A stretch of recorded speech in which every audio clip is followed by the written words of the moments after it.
gagawin natin sa vegetables, yung carrots, yung pechay po, na nabali po yung kamay, may pilay po siya. What? Nabangga po. Hi guys! Tapos ito din po yung repolyo na chinap-chop na po ng aking assistant. Hala yung Nalaglag gulay! yung ulo niya. Nagkatayo So na guys, ako! may sasabihin ako sa inyo. Kailangan nyo po kumain ng gulay para lumakas ang katawan nyo, magkaroon kayo ng vitamina, huwag magkaroon ng sakit. At last of all, huwag din kayo mag-stay sa hospital. Kasi alam nyo naman yung panahon ngayon, madaming COVID, madaming batang namamatay. Kaya kailangan nyo kumain ng gulay kahit hindi nyo favorite, pilitin nyo pa rin yung sarili nyo para hindi kayo magkasakit. So ito nga pala yung sasabihin ko. Hindi lang puro nuggets, yung healthy, yung egg, healthy din yun. Pero hindi pwede palaging egg kasi butok-batok.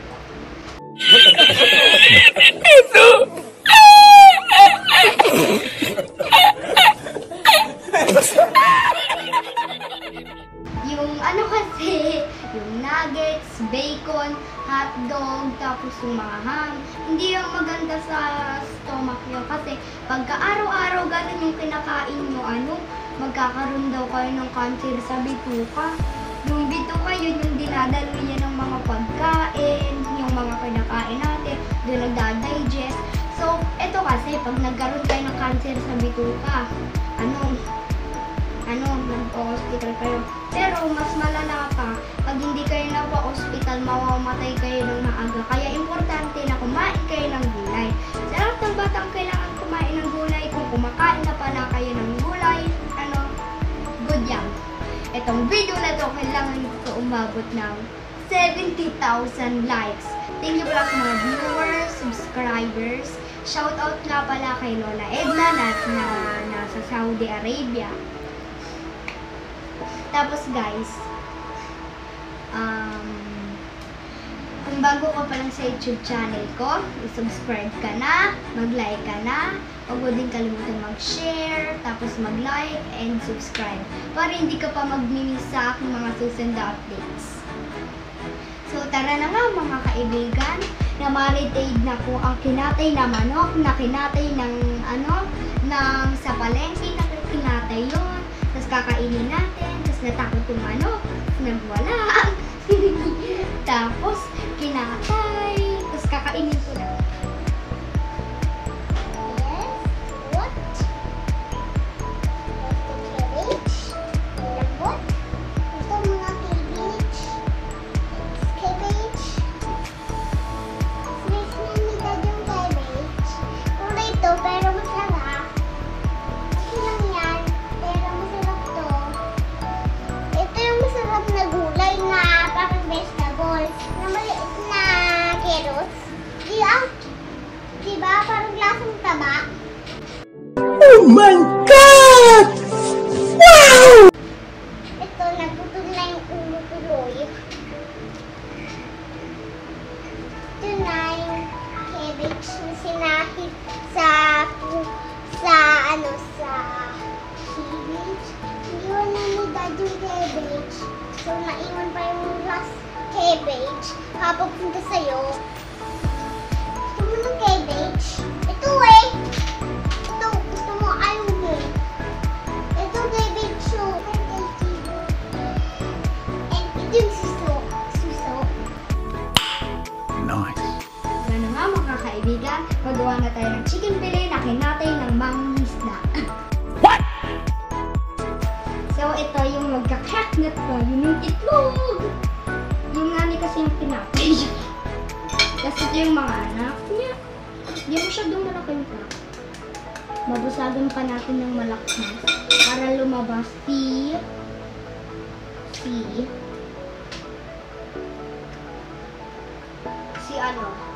So guys, ikakrack na natin yung yung anak ng inahin.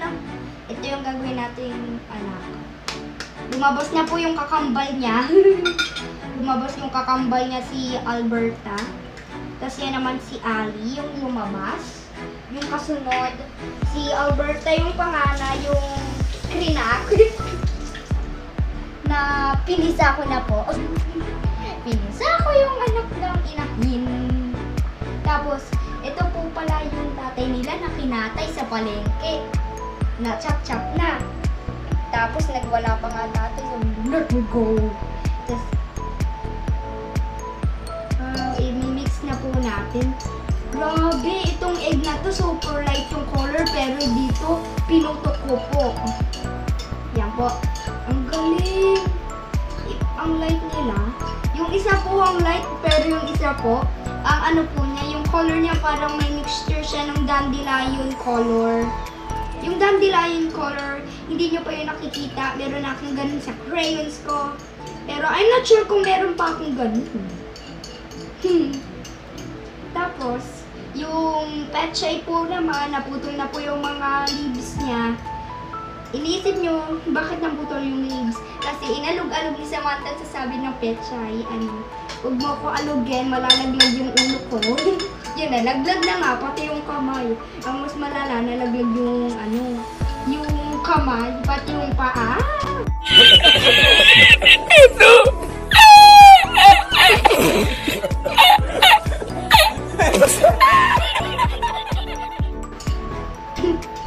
Ito na po siya ngayon. Nabali po. Ayan na po, na-mix ko na po siya. Creamy yung itsura niya, guys. Tapos, ibababad ko na po. Ibabad ko na. Unong step? 1 hour later. First time ko lang magawa ng chicken fillet. Ang lambot pala. Tapos babalutin na natin. Yung harina. Yan po. Yung harina malaki na may bundok. Sa, alam nyo na, sa Davao City. Yun yung mga sinasabi ni Jessica, yung, yung sa Mindanao. Nalaglag na siya nung sa swim.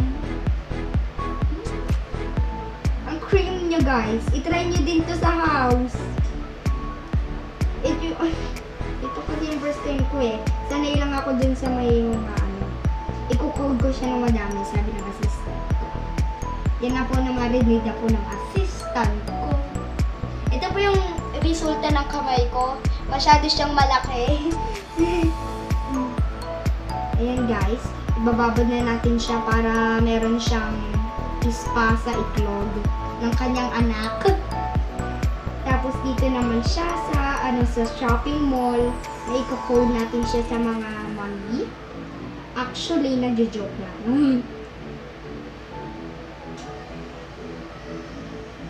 So guys, i-comment down yun. So guys, kailangan ito umabot ng 70,000 likes para magawa pa ako ng part 6. Gagawa tayo ng mashed potato na may fish fillet. Tapos may may soft drinks na i-enjoy ko. Ito siya, guys, yung malambot. Tukod. Ipapasuin muna natin siya para nakaligo na siya bago siya kainin. Ang gamit po natin, dibdib ng manok. Kinatay po si Alberta. Sabi ng niya ng tatay. Yun yung anak nila. Buti hindi yung nanay, mas malala pa din. Ayan, code na siya.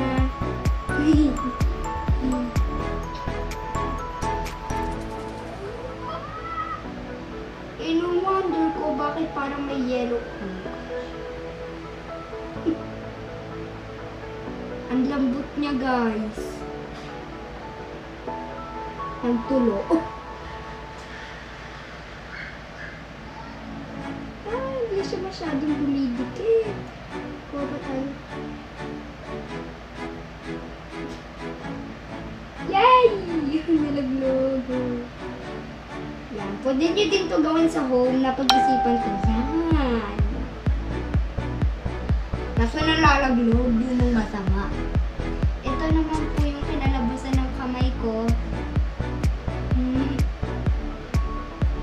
Inulit ko po kasi sabi ng assistant ko. Yun naman. Tignan nyo, hindi naman ko siya naligo. Yan, didiin natin siya para yung buong breast niya ay hindi malungkot. Para may best friend siya forever. Best friend forever, diretso sa tiyan ko. Tapos, sa susunod na mukbang magagawa ko ng jokes. Hindi ko po yun tiyan. Hindi ko po yun tiyan. I insist. Water dispenser po yun. Hindi po ganun tumunog ang tiyan ko.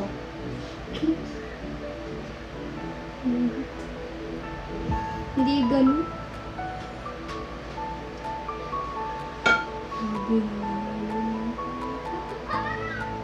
Ayan, ididiin lang natin siya ng ganyan. Tapos, ipipilit natin katulad ng mga ibang chef. Hindi siya bumabalik tayo. Tapos, yung frying pan. Tapos, dediretso na sa user order. Kasama niya na yung mga kapatid niya. Itong mga chinap-chap. Nalilito ako. Ayan. Guys, parang utak naman tong isa. Paano masabi? Ang daming dumidikit. Ayan guys.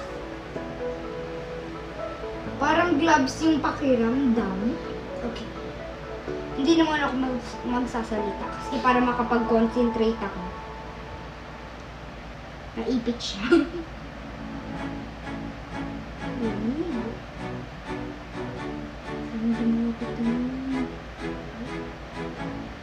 Ganyan ko na lang siya paikot-ikot. Kailangan talaga madaming harina yung yung parts.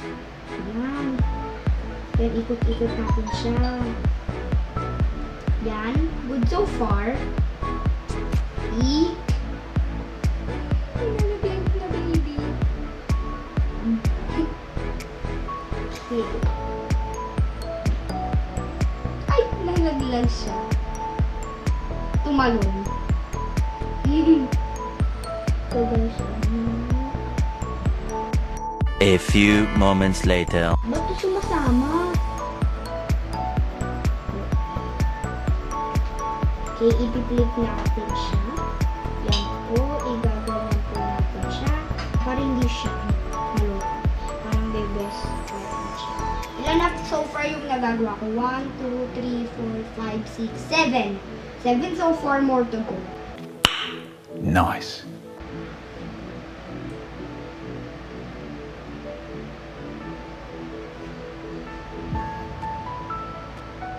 Tapos kuha tayo ng harina. Harina po. Harina tuloy. So, yun guys, iluto na natin. Okay. See you in mukbang part.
yung chicken fillet, yung desserts namin, fruits, tapos yung veggie balls. Tapos, tikman natin.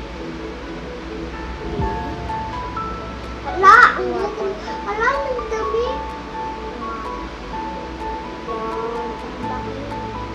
Hala, ang dami sa'yo ah.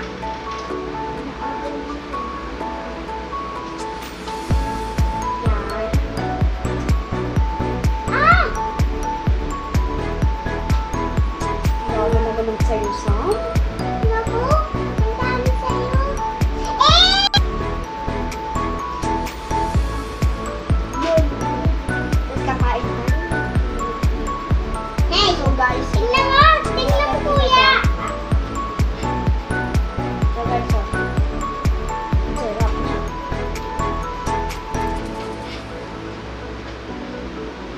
Ano ba ko sila?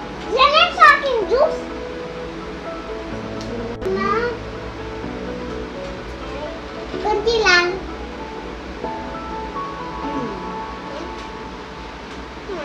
Ay, tingnan mo, madami sa akin na. Tingnan mo, madami sa akin. Pero ako. Hindi! Ah!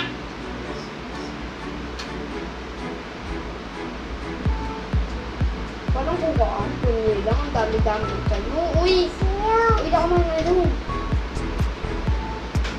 Pwede.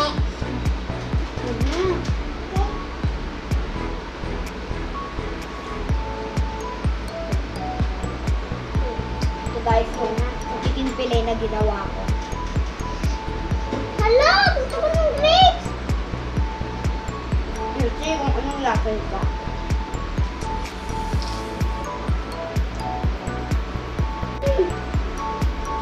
Napasarap na talaga.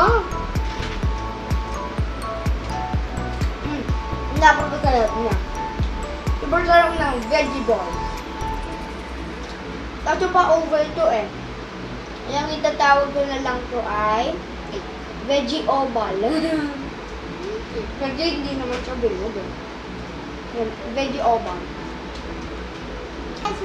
So, iinom tayo ng apple juice. Kasi dinisign to ng assistant ko. Yan.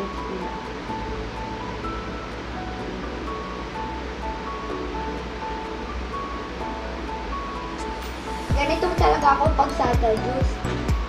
So, titikman natin to. Kaso may kanin kami. Kumikas. Yan. Talagay natin.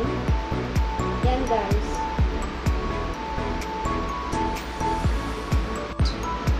Pechay repolyo carrots. Siya.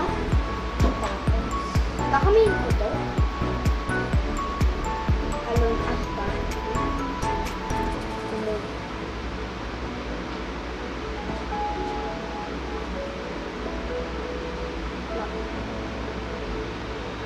Magdat muna tayo ng corn.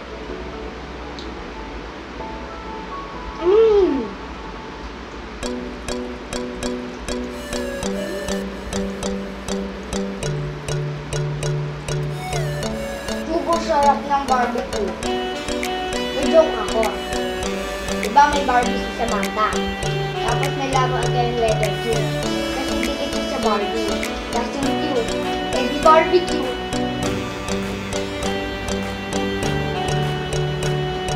Ipapu.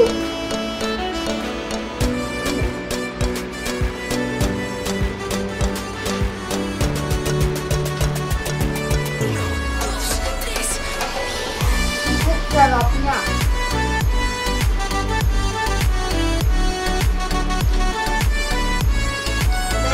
Apple.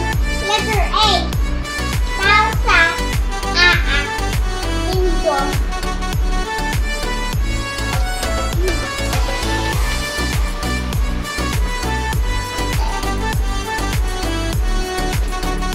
So guys, Letter B. pag tikitin nyo lang yung Barbie pati yung letter Q, eh di barbecue na. Orange. Ibig sabihin, juice.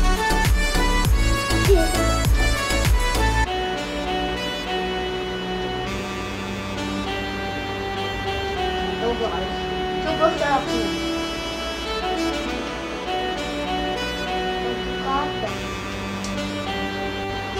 sobrang sarap niya. Kinatay niya yung di ba yung Barbie? Kinatay yung Barbie. Tapos yung Q.